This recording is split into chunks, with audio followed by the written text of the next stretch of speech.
નમસ્કાર, આપનું હાર્દિક સ્વાગત છે એજ્યુકેશન ઇન ગુજરાતી ચેનલમાં. આજે આપણે ધોરણ 10માના ગુજરાતી વિષયનું ચેપ્ટર 20મો વિરલ વિભૂતિ આ પાઠના સ્વાધ્યાયના પ્રશ્નોત્તર શીખવાના છીએ. વ્યાકરણ લગતા પ્રશ્નો શીખવાના છીએ. જો ચેનલ પર નવા વ્યૂઅર હોય તો ચેનલ સબસ્ક્રાઈબ કરી લેજો, બેલ આઇકન પ્રેસ કરી દેજો જેથી શીખી શકો સૌથી પહેલાં. હવે જો પાઠના સૌથી પહેલાં શબ્દાર્થ. આધ્યાત્મિક એટલે કે આત્મ કે આત્મત્વ સંબંધી શબ્દાર્થ આપણે ગુજરાતી માટે અગત્યના છે, કારણ કે આપણે શબ્દનો અર્થ જાણીએ તો આપણે પાઠનો સારાંશ શીખીએ અને એના પછી પ્રશ્ન જવાબને સરળતાથી શીખી શકીએ. વિરલ એટલે કે દુર્લભ. વિભૂતિ એટલે કે દિવ્ય કે અલૌકિક શક્તિ ધરાવનાર વ્યક્તિ. ઉતારો એટલે કે ઉતરવાનો મુકામ. જિજ્ઞાસા એટલે કે જાણવાની ઈચ્છા. સંવાદ એટલે કે વાર્તાલાપ.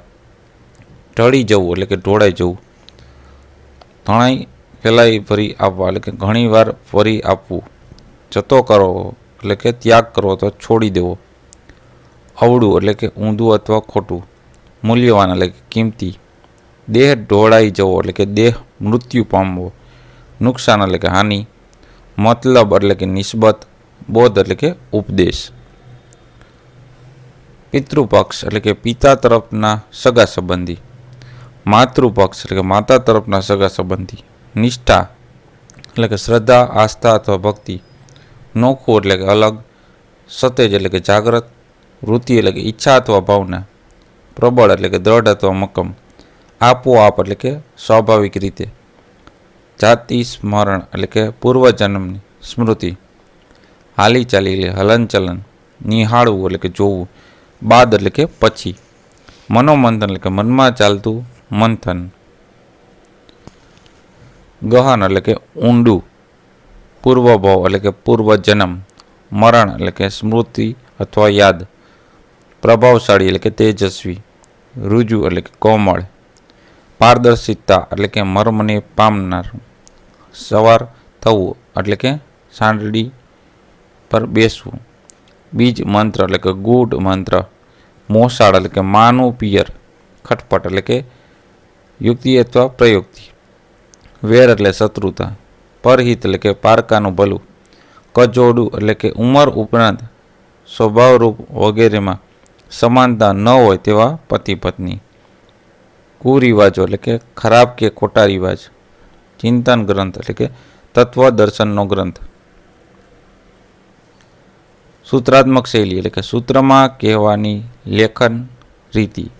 બોધ વચનો એટલે કે ઉપદેશના વચનો. નીતિબોધ એટલે કે નીતિને લગતો ઉપદેશ. ધર્માચરણ એટલે કે ધર્મ નિયમ પ્રમાણે વર્તન. એકી બેઠકે એટલે કે એક સામને. સર્વોત્કૃષ્ટ એટલે કે સર્વોત્તમ. દર્શન ગ્રંથ એટલે કે તત્વજ્ઞાનનું ગ્રંથ. કાર્યરત એટલે કે કાર્યમાં વ્યસ્ત. સહજ એટલે કે સરળ અથવા આસાન. અવધાન એટલે કે એકાગ્રતા. બહોળો એટલે કે વિશાળ. ધીકતો એટલે કે ધમધોકાર. નિર્મોહી એટલે કે મોહ રહિત. નિસ્પૃહ એટલે કે ઈચ્છા રહિત. અનાસક્ત એટલે કે આસક્ત વિનાનું. અનુરાગી એટલે કે પ્રેમાસક્ત. મૂંઝવણ એટલે કે અકળામણ અથવા ગભરામણ. પરિગ્રહ એટલે કે ધન કે માલ મત્તાનો સંગ્રહ ન કરવો તે. અઢળક એટલે કે પુષ્કળ. સંબંધ એટલે કે આત્મીય સંબંધ. ઉજ્જવલ એટલે કે પ્રકાશિત. ઉદાસીન એટલે કે ઉદાસ અથવા રસ ધરાવનારો. તટસ્થ એટલે કે નિષ્પક્ષ અથવા પક્ષપાત રહિત. વળગણ એટલે કે આસક્તિ. રાગ એટલે કે મોહ. દ્વેષ એટલે કે ઈર્ષા. વિદેહી એટલે કે અનાસક્તિ. 57 રતલ એટલે કે લગભગ 490 ગ્રામ જેટલું થાય. સંગ્રહણી એટલે કે ઝાડાનો એક રાગ. પછી વ્યાધિ એટલે કે રોગ અથવા દર્દ. મુકામ એટલે કે નિવાસ અથવા ઉતારો. યુગ પ્રવર્તક એટલે કે યુગ બદલનાર. હવે જો આપણે તળપદા શબ્દો, પેલું છે મસાણ એટલે કે સ્મશાન. બીજું કારસો એટલે કે યુક્તિ. ત્રીજું ધીકતો એટલે કે ધમધોકાર. હવે જોઈએ વિરુદ્ધાર્થી શબ્દો. એમાં આવશે સત્સંગ એટલે કે કુસંગ. સ્મરણનું વિસ્મરણ. પ્રારંભનું અંત. જ્ઞાનનું અજ્ઞાન. લીલીનું સૂકી. કજોડુંનું સજોડું. શક્તિનું અશક્તિ, આસક્તનું અનાસક્ત, હિંસાનું અહિંસા. રૂઢિપ્રયોગ જોઈએ એમાં પહેલો છે કંઠી બંધાવવી, એટલે કે ગુરુ પાસેથી ધર્મની કંઠી પહેરાવવી. બીજું છે ગુજરી જવું, એટલે કે મૃત્યુ પામવું અથવા દેવલોક જવું. ત્રીજું આંખો ભરાઈ આવી, એટલે કે રડી પડવું અથવા આંખમાં આંસુ આવવા. ચોથું કારસો ઘડવો, એટલે કે પ્રપંચ કરવો અથવા યુક્તિ કરવી. પાંચમું ગંધ આવવી, એટલે કે અણસાર આવી જવો અથવા ખબર પડી જવી. છઠ્ઠું ચેતવી દેવું, એટલે કે સાવચેત કરી દેવું. સાતમું મુગ્ધ કરી દેવું, એટલે કે ચકિત કરી દેવું. આઠમું આત્મ સાક્ષાત્કાર થવો, એટલે કે આત્માનું જ્ઞાન થવું. ત્યારબાદ પ્રશ્ન છે, એમાં 10-12 વાક્ય મુદ્દાસર ઉત્તર આપવાના છે. પહેલો પ્રશ્ન ગાંધીજીનો શ્રીમદ સાથે આધ્યાત્મિક સંબંધ સમજાવવાનો છે. તેનો જવાબ છે ગાંધીજીનો શ્રીમદ સાથેનો આધ્યાત્મિક સંબંધ ઊંડો હતો. શ્રીમદની સ્મરણ શક્તિ, બહોળું શાસ્ત્ર જ્ઞાન અને શુદ્ધ ચરિત્રથી ગાંધીજી એવા પ્રભાવિત થયા કે તેઓ તેમના અનુરાગી બની ગયા. ગાંધીજીએ સ્વીકાર્યું હતું કે તેમને સૌથી વધારે શ્રીમદના જીવનમાંથી ગ્રહણ કરેલું છે. ગાંધીજીએ આધ્યાત્મક અને ધર્મ સંબંધી કોઈ મૂંઝવણ હોય તો તેઓ તેમની પાસે રજૂ કરતા, તેમને પ્રશ્નો પણ પૂછતા. આ બાબતમાં ગાંધીજીને શ્રીમદજી પાસેથી યોગ્ય સમાધાન અને માર્ગદર્શન પણ પ્રાપ્ત થતું. શ્રીનાથજીની પ્રેરણાથી જ ગાંધીજીમાં સત્ય, અહિંસા, બ્રહ્મચર્ય, અપરિગ્રહ, અભય વગેરે ગુણો વિકાસ પામ્યા હતા અને દ્રઢ થયા હતા. ગાંધીજીએ શ્રીમદજીના શ્રી આત્મસિદ્ધ શાસ્ત્રનું અંગ્રેજીમાં ભાષાંતર કર્યું હતું. શ્રીમદ લિખિત કાવ્ય અપૂર્વ અવસર એવો ક્યારે આવશે? આશ્રમ ભજનાવલીમાં સ્થાન પામ્યું. આ દ્રષ્ટિએ જોતા એમ કહી શકાય કે ગાંધીજીનો શ્રીમદજી બરાબર શ્રીમદજી આવે શ્રીનાથજીની શ્રીમદજી સાથેનો આધ્યાત્મિક સંબંધ ઊંડો તો હતો, પણ બંને એકબીજા સાથે અંતરંગથી જોડાયેલા હતા. બીજો પ્રશ્ન રાયચંદને ક્યારે પોતાના સેંકડો પૂર્વપોનું સ્મરણ થયું? તેનો જવાબ છે એક વખત રાયચંદના ગામમાં તેમના પરિચિત અમીચંદભાઈને સાપે દંશ ભર્યો. સર્પદંશથી તેઓ ગુજરી ગયા. ગુજરી જવું એટલે કે રાયચંદ જાણતા ન હતા. તેમણે તેમના દાદા પાસેથી જાણ્યું કે ગુજરી જવું એટલે કે શરીરમાંથી જીવ નીકળી જવો. પછી માણસ હાલી ચાલી ન શકે, બોલી ન શકે, ખાઈ પી ન શકે, એટલે તેને તળાવ પાસેના સ્મશાનમાં બાળી આવે. બાળ રાયચંદને ઉત્સુકતા થઈ. તળાવ પાસેના ઝાડ પર ચડીને તેને ભળભળ બળતી ચિતાને જોઈ. આ ઘટના જોયા પછી તેમના મનમાં વિચારોનું મનોમંથન શરૂ થયું. તેઓ ઊંડા ચિંતનમાં ડૂબી ગયા. એમાંથી જ તેમને પોતાના સેંકડો પૂર્વભોનું સ્મરણ થયું.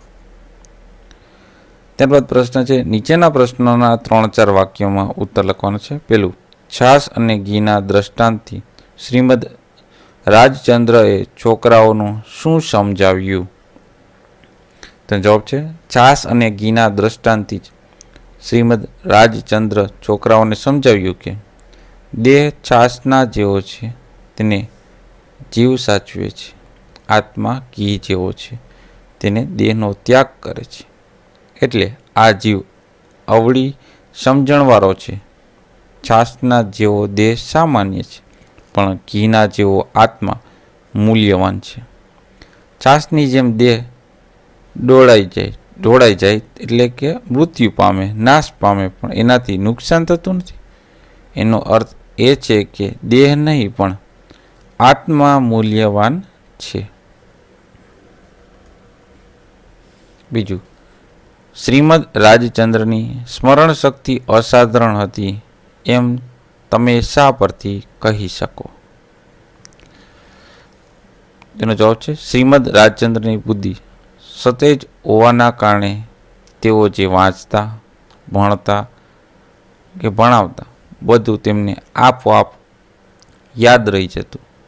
સામાન્ય વિદ્યાર્થીને 7 ચોપડીનું શિક્ષણ પૂરું કરતા 7 વર્ષ લાગે, તેમણે માત્ર 2 જ વર્ષમાં પૂરું કરી નાખ્યું હતું. આ પરથી કહી શકાય કે શ્રીમદ રાજચંદ્રની સ્મરણ શક્તિ અસાધારણ હતી. ત્રીજો પ્રશ્ન, શ્રીમદની જીવદયા અને કરુણા કયા પ્રસંગમાંથી પ્રગટ થાય છે? તેનો જવાબ છે શ્રીમદના નાનપણનો એક પ્રસંગ છે. તેઓ નાના હતા ત્યારે દેવમાએ તેમને શાક સમારવા આપ્યું. શાક સુધારવા જતાં તેમને લીલી શાકભાજીમાં રહેલા જીવો જોયા. આ જોઈ તેમની આંખો ભરાઈ આવી. નાનપણથી જ તેમનામાં જીવદયા અને કરુણા હતા અને આ એક પ્રસંગમાંથી પ્રગટ થાય છે. ચોથો પ્રશ્ન, શ્રીમદ રાજચંદ્ર નામ, જન્મ અને તેમના કુટુંબનો પરિચય આપો. તેનો જવાબ છે શ્રીમદ રાજચંદ્રનો જન્મ સંવંત 1924 કાર્તિક પૂનમે દેવ દિવાળીના દિવસે તારીખ 9/11/1867 રોજ વાવણિયા ગામમાંથી હતો. તેમના પિતાનું નામ રવજીભાઈ અને માતાનું નામ દેવબા હતું. જન્મ સમયે જ શ્રીમદનું નામ લક્ષ્મી નંદન પાડવામાં આવ્યું હતું, પણ 4 વર્ષની ઉંમરે તેમનું નામ બદલી રાયચંદ રાખવામાં આવ્યું હતું. તેમના દાદા પંચાણભાઈ કૃષ્ણ ભક્ત હતા. આથી તેમને પિતા તરફથી વૈષ્ણવ ધર્મના સંસ્કાર મળ્યા હતા. તેમને માતૃપક્ષ તરફથી જૈન ધર્મના સંસ્કાર મળ્યા હતા. 5મો પ્રશ્ન, બાળવયે જ રાયચંદની પ્રવૃત્તિઓ વિશે જણાવો. તેનો જવાબ છે રાયચંદ 8 વર્ષની ઉંમરે જ કવિતા લખવાની શરૂઆત કરી હતી. તેઓ શીઘ્ર કવિ હતા. એ સમયે તેમણે આશરે 5000 કડીઓ લખી હતી. 9મા વર્ષે જ એમણે રામાયણ મહાભારતની કાવ્ય રૂપે લખવાનું શરૂ કરેલ. તેમણે સ્વચ્છ વસ્ત્રો પહેરવા ગમતા. તેઓ રમતગમતમાં પણ રસ લેતા. 13મા વર્ષે તેમણે રાજકોટમાં અંગ્રેજીનો અભ્યાસ શરૂ કર્યો હતો. તે સમયે તેઓ પિતાના સાથે દુકાને પણ બેસતા. તેમના અક્ષર સુંદર અને મરોડદાર હતા. 6થો પ્રશ્ન, શ્રીમદમાં પરિહિત અને પરોપકારની ભાવના હતી એ દર્શાવતો કંઈક પ્રસંગ વર્ણવો. તો જે શ્રીમદ હતા, બરાબર, શ્રીમદના 2 મામાઓ અને ધારસિંહભાઈ વચ્ચે રાજ સંબંધી ખટપટ વેર હતું. બંને મામાઓએ ધારસિંહભાઈને ઠેકાણે પાડી દેવાનો એટલે કે તેને મારી નાખવાનો કારસો કરેલો. એમની વાતચીત પરથી શ્રીમદ એ બાબતની ગંધ આવી ગઈ. તેમણે ધારસિંહભાઈને ઘરે લઈ જઈ તેમને આ બાબતે ચેતવી દીધા. આ પ્રસંગ પરથી સમજાય છે કે શ્રીમદમાં પરિહિત અને પરોપકારની ભાવના હતી. 7મો પ્રશ્ન, શ્રીમદ રાજચંદ્રચિત એ સ્ત્રી નીતિ બોધક વિભાગ 1ની વિશેષતા શી છે? એનો જવાબ છે શ્રીમદ રાજચંદ્ર ચરિત સ્ત્રી નીતિ જે બોધક છે, બરાબર. વિભાગ 1 સ્ત્રીનું હિત થાય એવા વિષયો પર ભાર મૂક્યો છે. તેમણે સ્ત્રીઓને શિક્ષિત થાય તેમના માટે સારા ગ્રંથો લખાય, બાળ લગ્ન, કજોડા જેવા કુરિવાજ બંધ થાય એવા વિષયો પર લખીને સમાજને આ બાબતે જાગૃત કરવાનો પ્રયત્ન કર્યા છે. 9મો પ્રશ્ન, કયા પ્રસંગથી ગાંધીજી ચકિત થઈ ગયા? તેનો જવાબ છે શ્રીમદના કાકાજી સસરા ડૉક્ટર મહેતાએ ગાંધીજીને શ્રીમદને જ્ઞાની અને સત્તાવતારની તરીકે પરિચય કરાવ્યો. ગાંધીજીએ તેમનું પારખું કરવા માટે જુદી જુદી ભાષાના કેટલાક શબ્દો લખ્યા અને એ શબ્દો તેમને શ્રીમદને વાંચી સંભળાવ્યા. આ પછી શ્રીમદ સહજ રીતે એક પછી એક બધા શબ્દો ગાંધીજીને ક્રમમાં લખ્યા હતા તે ક્રમમાં કહી સંભળાવ્યા. ત્યારે જ ગાંધીજી એમની સતાવતાની શક્તિથી ચકિત થઈ ગયા. ત્યારબાદ વિકલ્પવાળા પ્રશ્નો, જેમાં પેલું છે મનુષ્ય દેહ શાના જેવો છે, તો એ છે છાશ જેવો. બીજું, શ્રીમદની નિષ્ઠા કયા ધર્મમાં સ્થિર થઈ હતી, તો જૈન ધર્મમાં. ત્રીજો પ્રશ્ન, શ્રીમદ રાજચંદ્રએ લખેલો તત્વજ્ઞાનથી ભરપૂર ચિંતન ગ્રંથ કયો છે, તો એ છે મોક્ષમાળા. ચોથો પ્રશ્ન, મહાત્મા ગાંધીના આધ્યાત્મિક ગુરુ કોણ હતા, તો એ હતા શ્રીમદ રાજચંદ્ર. પાંચમું, શ્રીમદ રાજચંદ્રનું જીવન એટલે કે આધ્યાત્મિક પ્રયોગવીરનું જીવન. છઠ્ઠો પ્રશ્ન, સતાવધાની શક્તિ એટલે શું, એટલે કે એક સાથે 100 વસ્તુઓ ભૂલ વિનાના ક્રમમાં યાદ રાખવાની શક્તિ. સાતમું, રાયચંદ એ કૃષ્ણ કીર્તન ભક્તિપદો અવતાર કક્ષાનું શ્રવણ કોની પાસેથી કર્યું હતું, તેમના દાદા પાસેથી. આઠમો પ્રશ્ન, રાયચંદે બાળવયે કોની પાસેથી કંઠી બંધાવી હતી, તો રામદાસ સાધુ પાસેથી. નવમો પ્રશ્ન, શ્રીમદના સર્વોત્કૃષ્ટ દર્શન ગ્રંથના નામ આપો, તો એ છે શ્રી આત્મસિદ્ધિ શાસ્ત્ર. 10મો પ્રશ્ન, વઢવાણ કેમ્પમાં શ્રીમદે કયા મંડળની સ્થાપના કરેલ, તે કરેલ છે પરમશ્રુત પ્રભાવક મંડળની. 11 પ્રશ્ન, શ્રીમદને મન દેહ શેનું સાધન માત્ર હતું, તે તો ધર્મ સાધનનું. 12મો પ્રશ્ન, વિરલ વિભૂતિ કૃતિમાં જણાવ્યા પ્રમાણે સાક્ષાત સરસ્વતીનું બિરુદ કોને પ્રાપ્ત થયું હતું, તો શ્રીમદ રાજચંદ્રને. 13મો પ્રશ્ન, દેહ છતાં વિદેશી દશા આ શબ્દો કોને લાગુ પડે છે, તો એ શ્રીમદ રાજચંદ્રને લાગુ પડે છે. હવે જોઈએ આપણે વ્યાકરણ વિભાગી પ્રશ્નો. ધ્વનિ શ્રેણી લખો રાજચંદ્રની, ધ્વનિ શ્રેણી છૂટી પડી છે. પછી જોડણી લખો, તો સાચી જોડણીਆਂ છે જાતિ સ્મરણ, સરસ્વતી અને સંગ્રહણી. રેખાંકિત સમાસનો પ્રકાર જણાવો. પેલું છે તેમનું નામ લક્ષ્મીનંદન પાળવામાં આવ્યું હતું, તો લક્ષ્મીનંદન છે એટલે એ છે તત્પુરુષ સમાસ. બીજું છે એમના ચિત્તમાં તીવ્ર મનોમંથન જન્મ્યું હતું, તો મનોમંથન થયું મધ્યમ પદલોપી સમાસ. ત્રીજું વાક્ય, બુદ્ધિ પ્રકાશ જેવા સુપ્રસિદ્ધ સામાયિકમાં તેમના લેખ પ્રસિદ્ધ થવા લાગેલા, તો સુપ્રસિદ્ધ એટલે છે કર્મ ધારેલ સમાસ. ચોથું છે ગાંધીજી શ્રીમદની રેણી કરણીનું અવલોકન કરતા, તો રેણી કરણી એટલે કે દ્વંદ્વ સમાસ. પાંચમું, તેઓ એક યુગ પ્રવર્તક ભારત જૈન સંત તરીકે જીવન જીવી ગયા, તો યુગ પ્રવર્તક એટલે કે ઉપપદ સમાસ. હવે પર્યાય શબ્દ લખવાનો છે. નિર્મળનું પવિત્ર અથવા તો શુદ્ધ. પેઢી એટલે કે દુકાન. સાંઢણી એટલે કે ઊંટડી. વિરુદ્ધાર્થી શબ્દનું પરહિત એટલે કે સ્વહિત. સમાનનું અસમાન. ત્યારબાદ ક્રિયા વિશેષણ લખો. પેલું, નાની ઉંમરે શ્રીમદને જાતિ સ્મરણનું જ્ઞાન જન્મેલું, તો નાની ઉંમર થયું ક્રિયા વિશેષણ. બીજું વાક્ય, રાજકોટમાં તેમણે શરીરનો ત્યાગ કર્યો, તો ત્યાગ કર્યું ક્રિયા વિશેષણ થયું.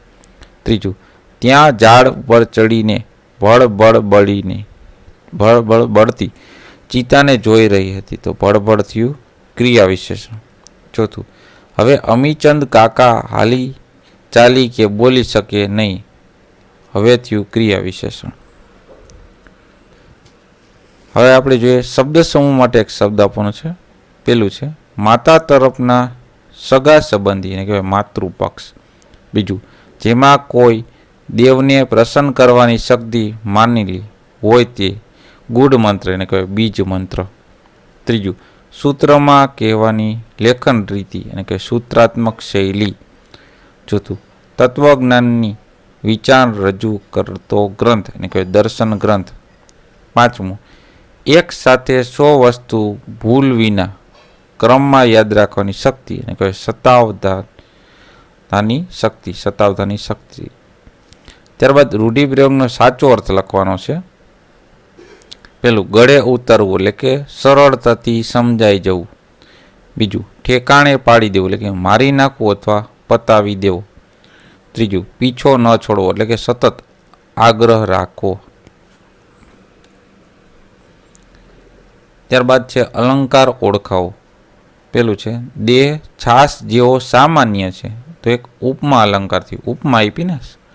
બીજું, આત્મા ઘી જેવો મૂલ્યવાન છે, તો એ પણ ઉપમા અલંકાર. ત્રીજું, શ્રીમદના અઢળક આંતરિક ગુણ સંપત્તિને લઈને ગાંધીજી તેમના પ્રત્યે ખેંચાયા હતા, તો આ થયું અનન્વય અલંકાર. ત્યારબાદ છે નીચે આપેલા શબ્દોમાં પર પ્રત્યય લાગ્યો નથી. કેમાં? તો કે કુરિવાજોમાં. ત્યારબાદ પૂર્વ પ્રત્યય લાગ્યો નથી, તો એ રાજકીયમાં. કર્તરી વાક્ય બનાવો. પેલું છે, ગાંધીજી એમના અનુરાગી બન્યા. અને બીજું છે પ્રશ્નમાં, શ્રીમદ એ રાજકોટમાં અંગ્રેજીનો અભ્યાસ શરૂ કરેલો હું સાચું કર્મણી વાક્ય. તેનું કર્મણી વાક્ય થશે, શ્રીમદથી અંગ્રેજીનો અભ્યાસ શરૂ કરાયેલો.